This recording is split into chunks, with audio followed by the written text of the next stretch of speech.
Assalamualaikum warahmatullahi wabarakatuh. Kembali lagi dengan Sanan Hydrogram Pak.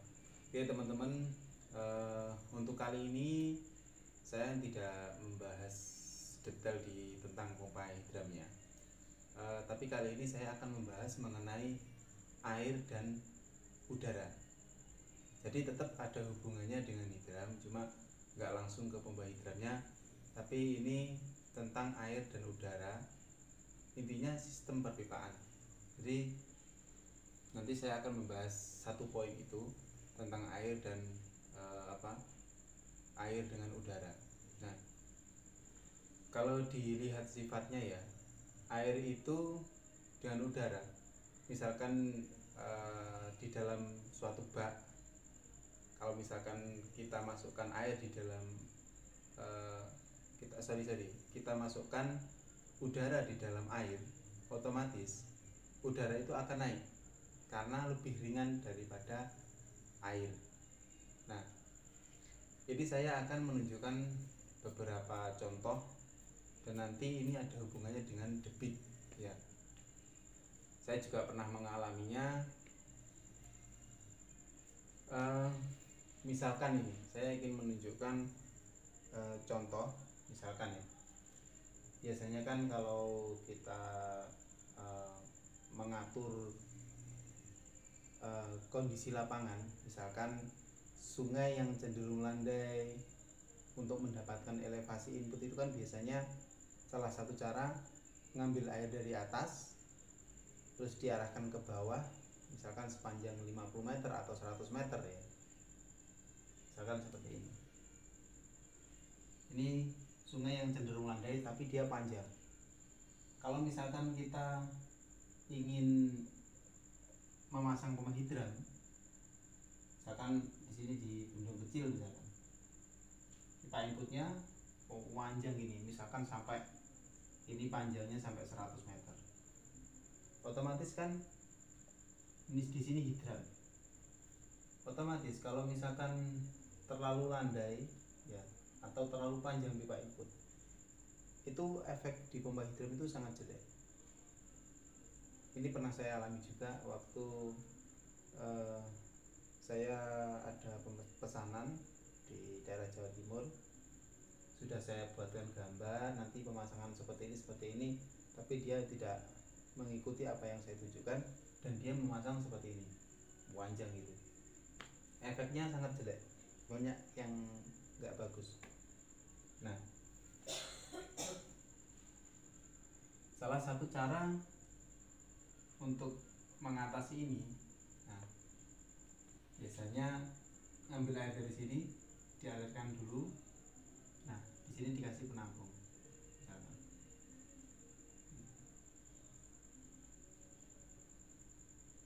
Sini bak, baru di sini lurus pipa input. Misalkan ini ketepunya 3 meter misalkan, ketemu elevasinya 3 meter dari permukaan air. Terus panjang pipanya 25 meter. Nah, di instalasi suplai ini dia akan mengalir secara gravitasi ini di pipa ini. Misalkan dia ada naik turunnya mengikuti kontur tanah, misalkan seperti ini. Yang ingin saya jelaskan, nah, misalkan di sini ada posisi pipa yang naik. Nah, ini kalau misalkan kita gambarkan dengan besar, misalkan gini, pipanya naik turun lagi. Nah, di ujung paling tinggi sini, ini biasanya ada udara yang terjebak. Kenapa? Sewaktu masih kosong, otomatis kan air dia ngalir di sini dulu, baru dia memenuhi.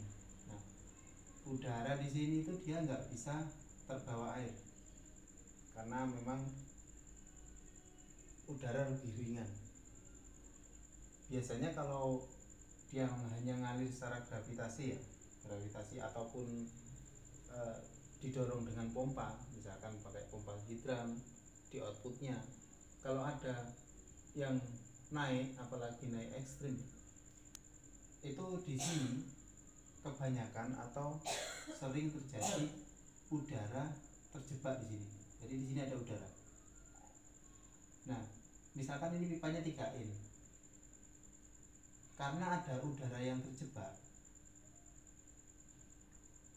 nggak berfungsi semua pipa 3 in itu. Misalkan ini kalau saya potong, ya, dipotong di sini, saya gambarkan di sini, bisa jadi yang ada airnya ini hanya setengahnya, yang di sini adalah udara.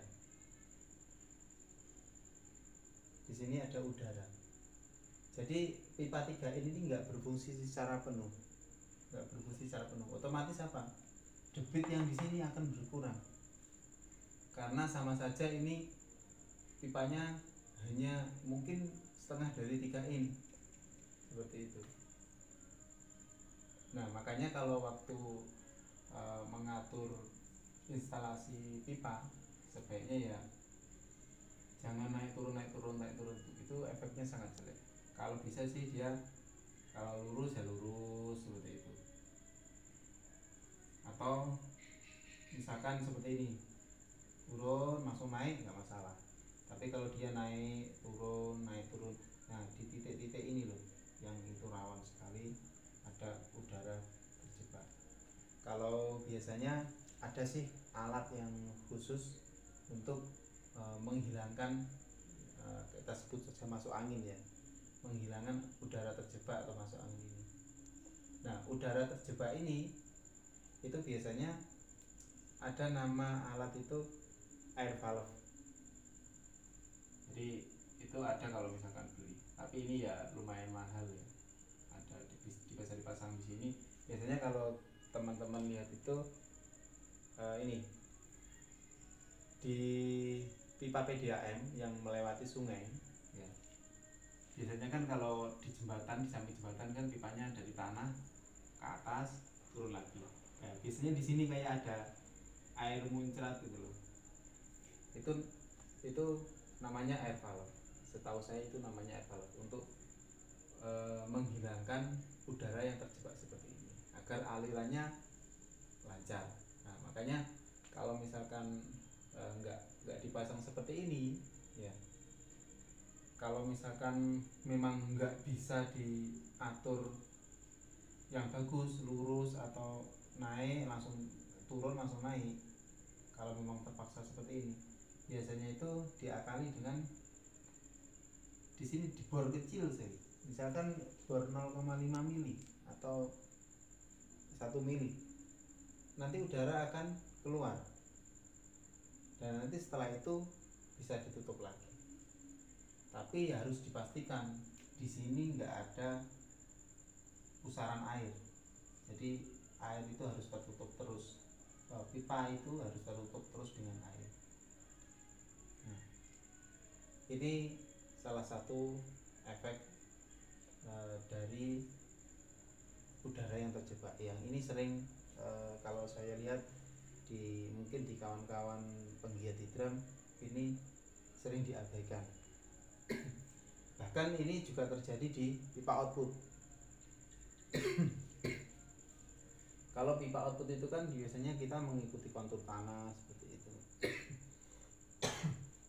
Nah, kalau misalkan ini terjadi di pipa output, efeknya lebih jelek lagi, karena yang seharusnya debit dari output itu misalkan 0,5 liter per detik, bisa jadi nanti akan turun 0,4 atau 0,3 seperti itu. Makanya kalau ini hal sepele tapi sangat penting. Nah, ini kemarin saya juga ngalami seperti ini. Waktu pemasangan seperti ini ya, pipa ini hanya naik sekitar 20 cm, tapi di sini udara terjebak itu hampir setengah. Udara terjebak di sini hampir setengahnya,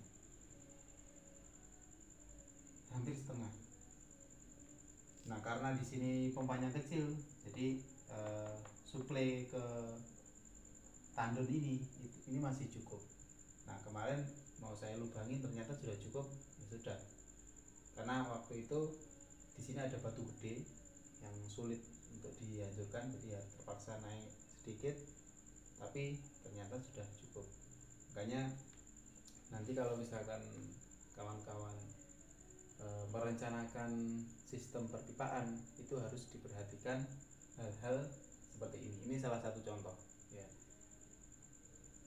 Ini pada suplai, dan pada pipa output tadi ini juga ada potensi. Ini khusus di hidran ya. Kalau misalkan untuk pompa jenis lain itu juga ada potensi seperti ini, misalkan kayak pompa sentrifugal dan pompa-pompa lain. Justru itu malah efeknya lebih besar lagi. Oke, mungkin dari sekilas penjelasan saya ini ada yang kurang jelas ya, bisa langsung ke WA saya atau telepon saja, nggak apa-apa, nanti saya jelaskan ulang. Intinya adalah kalau misalkan ada pipa yang naik turun seperti ini di puncaknya, di sini rawan terjadi udara terjebak ya. Ini efeknya nanti penurunan di debit output suplai ataupun di outputnya pompa hidran. Nah ini nanti tolong kawan-kawan perhatikan, ini penting sekali. Oke, untuk kali ini cukup sekian dulu. Wassalamualaikum warahmatullahi wabarakatuh.